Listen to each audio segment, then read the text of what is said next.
پښتانه د څومره ووژل بدبخته، پښتانه د څومره ووژل بدبخته، شي ازار به در پسې ظالمه وخته.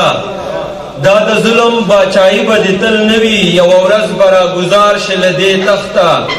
شپو جان نه خو د هغه څوک هم یوړل چې به مور ورته ویل د ګلو لخته.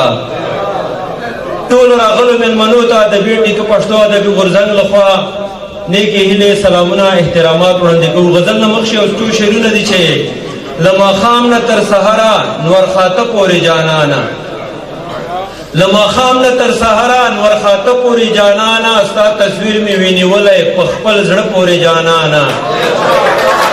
مننه له ماښام نه تر سهاره نور خاته پورې جانانه، ستا تصویر مې وینیولی په خپل زړه پورې جانانه. یو لیزره نه هیر نه شوې که مې ډېر تاویزان وکړل خوشحاله، یو لیزره نه هیر نه شوې که مې ډېر تاویزان وکړل، له جنډولې نه تر ټانګه تر واڼه پورې جانانه.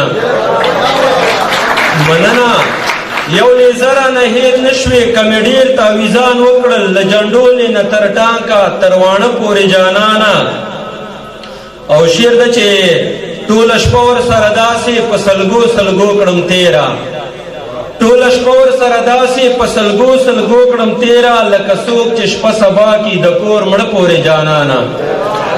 مننه غزل ده چې ایستل خو یې دي دغسې په کار له دغې خاورې، چې سمې جنازې وړي په کتار له دغې خاورې. مننه دې خلکو خو د جنګ سازو سامان دلته راوړی، دی خلکو خو د جنگ سازو سامان دلته راوړی، دی خلکو امن وړی دی په جار له دغې خاورې.